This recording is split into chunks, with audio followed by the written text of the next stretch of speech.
So what is the answer to becoming more of a creative thinker or more of a creative individual?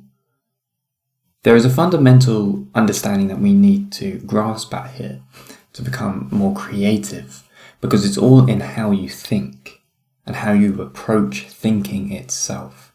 Because there are two forms of thinking, and one of them creates creation. One of them is more creative and one of them is more logical. One of them is more inductive, one of them is more deductive. And these two forms of thinking are called divergent thinking, and one is called convergent thinking. So divergent thinking is all about asking questions to create ideas.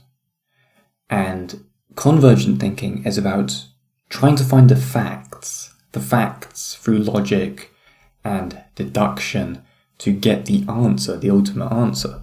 Now, of course, creativity is through divergent thinking. So you can kind of create an equation to look at it in a certain way. Divergent thinking equals asking questions.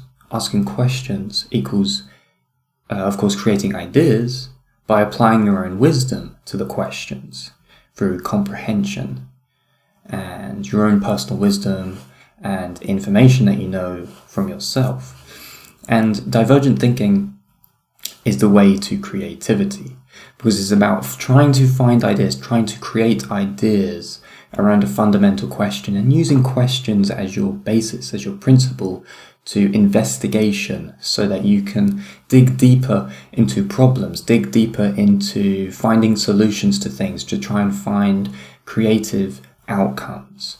Asking questions in relation to a narrow niche topic of your own interest that grasps your curiosity allows you to apply your own wisdom towards those unique questions, to create new novel ideas from the answers that you create.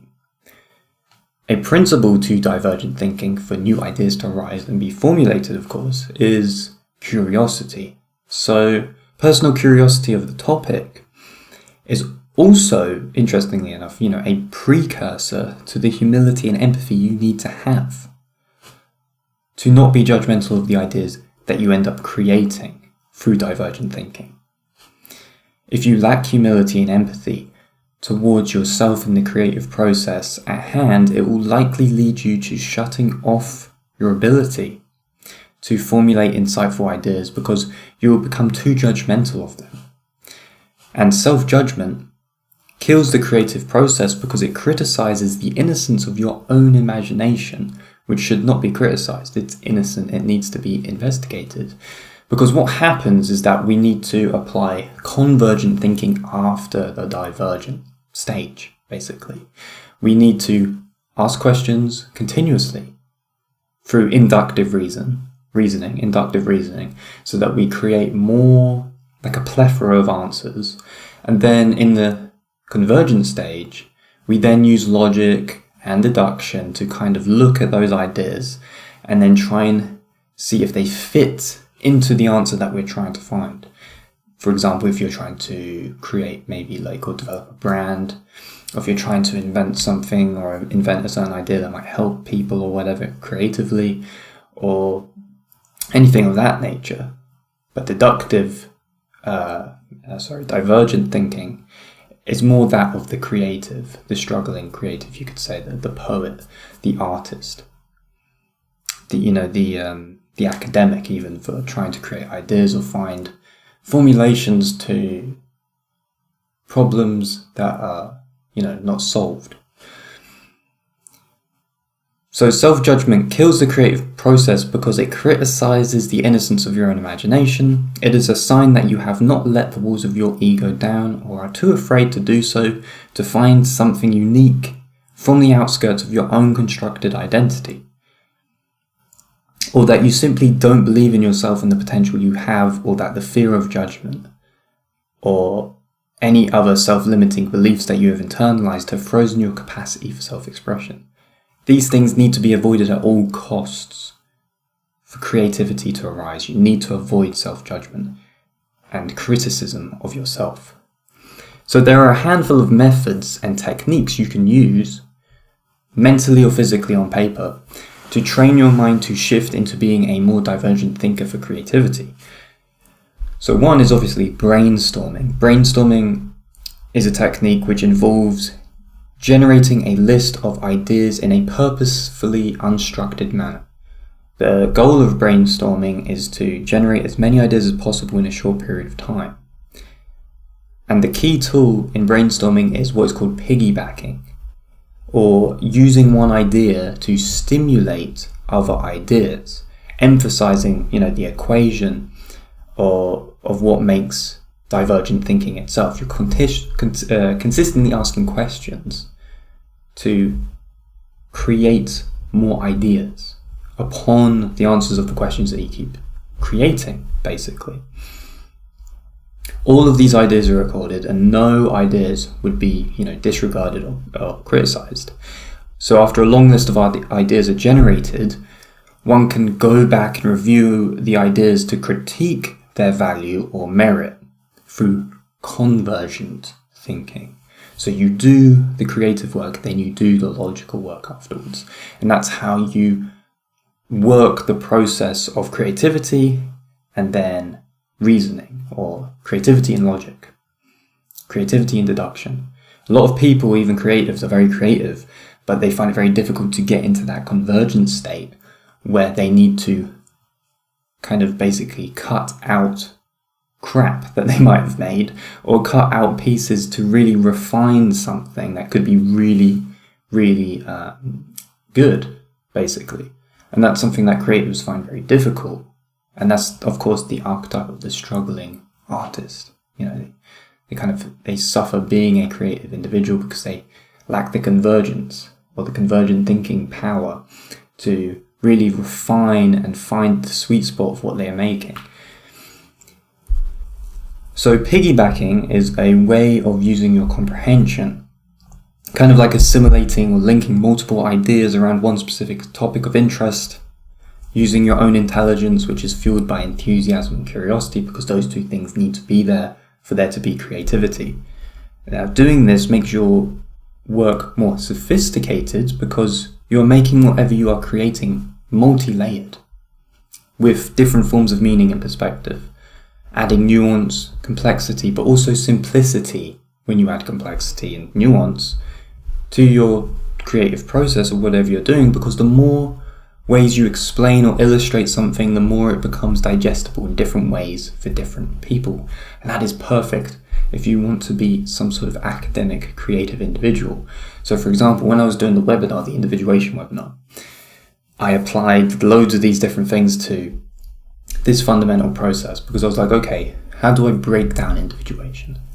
So I'd ask questions. I'd have specific questions, such as, what are the metaphysics? What's the nature of individuation?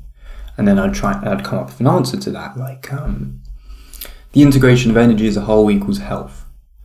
So what does that mean? The answer itself, ask another question in relation to that answer, is how do we integrate energy as a whole? And then you would answer that question in relation to maybe a certain conceptual idea, like Wilhelm Reich's ergonomic functionalism or something like this.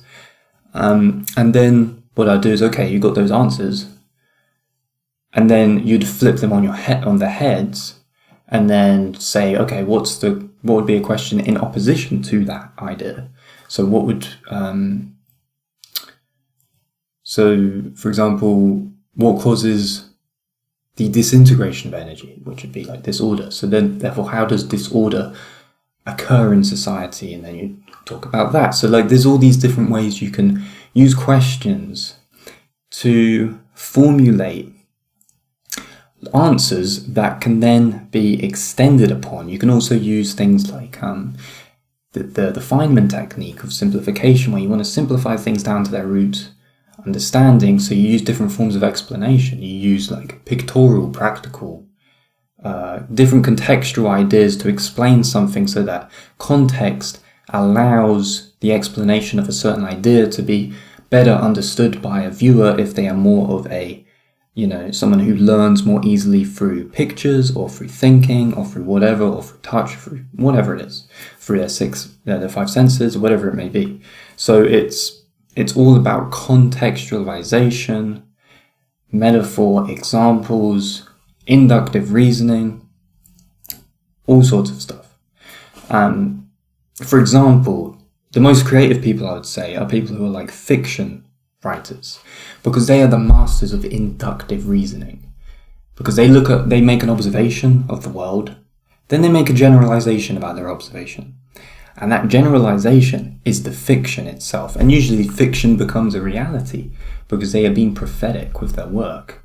And that is why so much fiction, so much good fiction that is out there, usually becomes a reality in some way or another. Because they make generalizations about certain things that are going on in the world.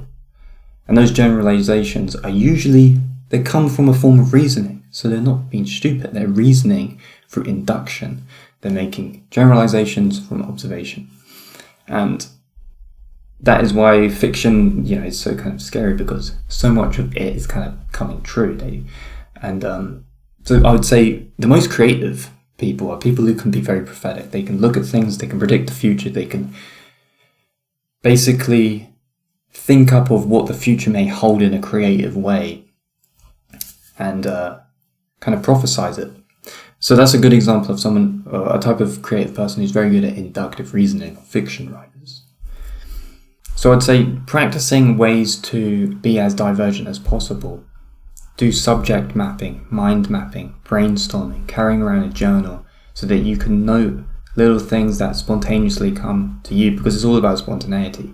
Asking questions in relation to the answers that you have. So you might have like a big topic that you want to work on, but you want to, the way to kind of uproot possible ideas from that topic is to obviously ask questions, leading questions that purposefully instigate more answers so that you can grasp a good understanding, a good comprehensive ability of the topic itself.